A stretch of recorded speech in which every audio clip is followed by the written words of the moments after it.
What's up, YouTube? This is Xander Bennett here for another deck tech from the decks that we did in the Testing Grounds video series. This time it is Zoroark Magcargo.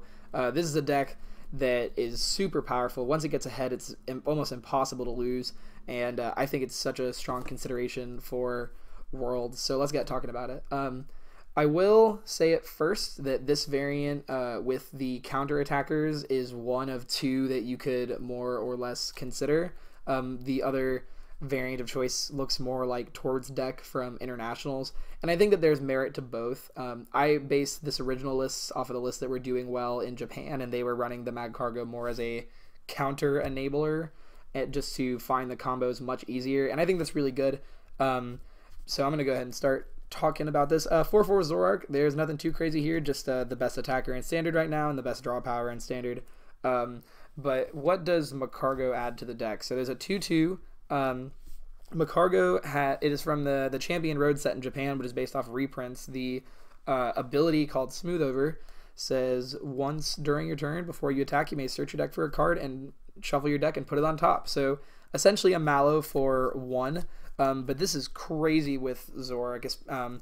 Just being able to get yourself one card that you need every turn. It could be the Guzma for game, it could be an energy, it could be a puzzle, just so many different combinations of things you can do.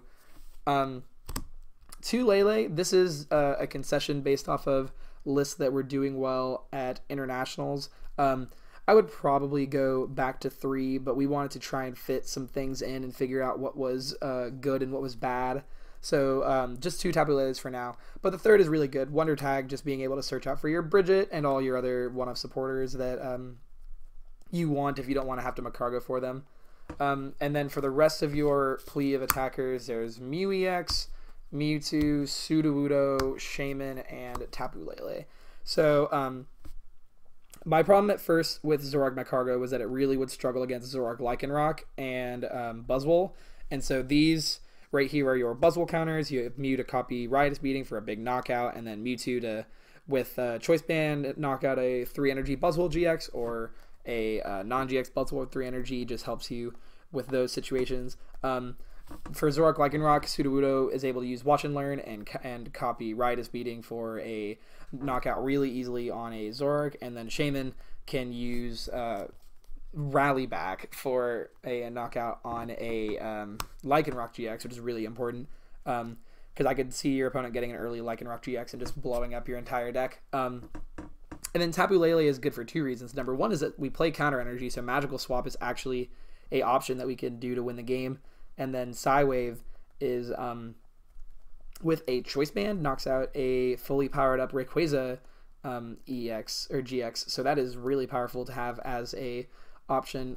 There is a single Rainbow in the list if we want to do that without being behind on prizes. But the Rainbow also has a lot of other uses that I will talk about later on. For supporters, 3 Bridget, 3 Guzma, 2 N, and then a bunch of one-ofs. So I guess I'll just start here. Bridget, it's your engine for setting up the whole deck. Earlier on in the game, I think you can afford to just get 1 Slugma, and if your opponent guns it down on turn 2, then they just had a really good draw for it. You're still a Zoroark deck, so you're crazy powerful, and you don't lose anything by being like a turn or 2 behind on the Magcargo. 3 Guzmas, just because it's a very offensive card. With Zoroark, you're not going to be taking one shot, so it's important to pick up the things that you need to knock out later on, but also just like gun down where they put energy, stuff like that. And then 2 N just for the shuffle draw of refreshing hands and maybe a little bit disruption.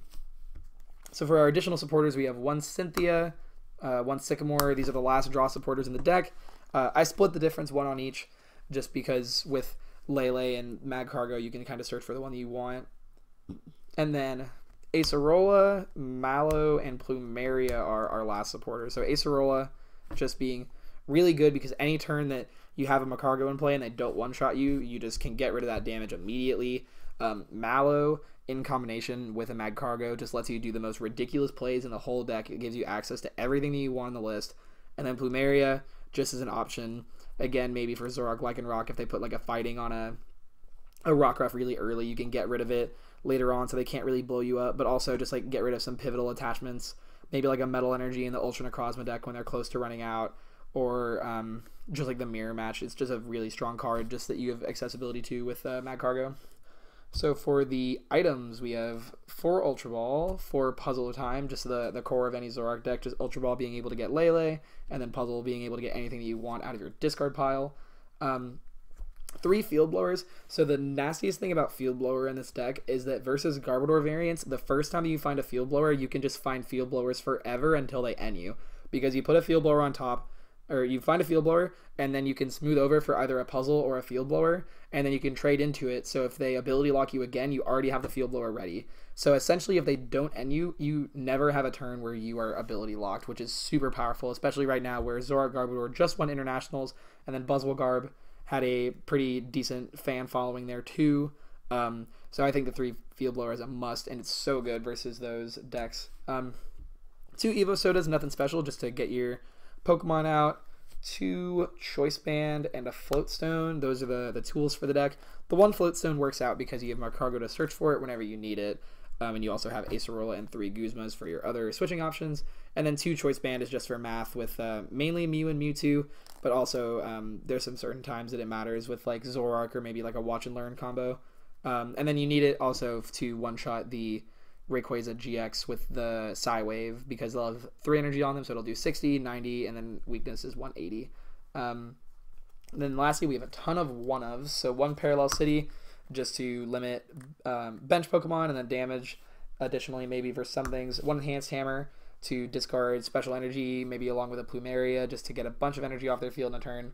1 Max Potion for turns that we can't Acerola, but we still want to heal a counter catcher for whenever we're behind on prizes. Just a bunch of utility with Magcargo if we know that we need it and we're behind. This will help us catch up.